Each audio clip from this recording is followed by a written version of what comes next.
कथित आईआईटी महिला अफसर की ठगी का शिकार हुए खानपुर विधायक उमेश शर्मा कोतवाली पुलिस द्वारा 2 पर मुकदमा दर्ज।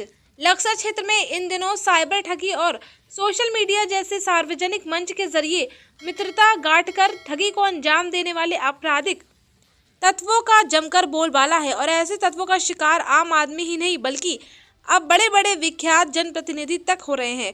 और ऐसी ही ठगी के शिकार खुद खानपुर के विधायक और उत्तराखंड के वरिष्ठ पत्रकार उमेश शर्मा भी हो चुके हैं। मामले के मुताबिक दरअसल खानपुर विधायक उमेश शर्मा के फेसबुक नामक सोशल मीडिया मंच के जरिए एक प्रिया शर्मा नामक मित्र सूची में शामिल चली आती हैं। आरोपों के तहत प्रिया शर्मा नामक फेसबुक मित्र के मुताबिक जिसने खुद को बेंगलोर स्थित आईआईटी में उच्च अधिकारी के पद पर तैनात बताकर लक्सर तहसील क्षेत्र स्थित भूरनी खातिरपुर गांव में खानपुर विधायक से अपेक्षा करते हुए कुछ अनाथ बच्चों को भोजन और पुस्तकों का वितरण कराया था। इतना ही नहीं बल्कि विश्वसनीय कायम होने के पश्चात निर्धन कन्याओं के विवाह के लिए 50,000 रुपए की आर्थिक मांग भी आरोपी महिला द्वारा की गई थी, जिसके बाद महिला द्वारा भेजे गए एक मुकेश नामक व्यक्ति को 40,000 रुपए की रकम भी सुपुत्र कर दी गई थी। मगर बीते लंबे समय से निरंतर आरोपी महिला खानपुर विधायक के संपर्क में ही नहीं है। आरोपों के मुताबिक आरोपी महिला का मोबाइल नंबर पहले लगातार बंद आया और बाद में खानपुर विधायक पक्ष के मोबाइल नंबरों को ब्लॉक कर दिया गया। आइए देखते हैं पूरी रिपोर्ट हमारे संवाददाता राहुल सैनी के साथ। था कि विधायक जी की फेसबुक से एक प्रिया शर्मा नाम की लड़की जुड़ी हुई थी, तो उसने अपने आप को बताया था कि वो बेंगलुरु में आईआईटी में हेड ऑफिसर के पद पे तैनात है।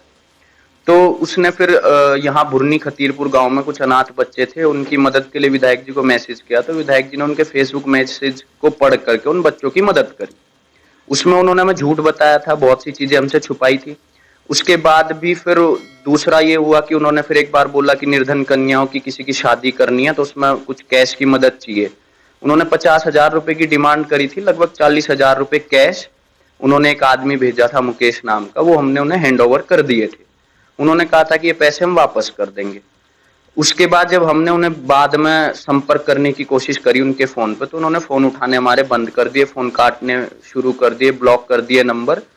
तो फिर हमें जैसे थोड़ा सा शक हुआ, थोड़ा सा खटका, तो उसके बाद हमने उनकी जानकारी जुटाई। तो उनका जो बेंगलुरु में बताया गया था कार्यरत रहना, वो सब भी फर्जी था, वो सब भी झूठ था। ऐसा वहां कोई उनका बेंगलुरु से कोई सरोकार ही नहीं मिला है।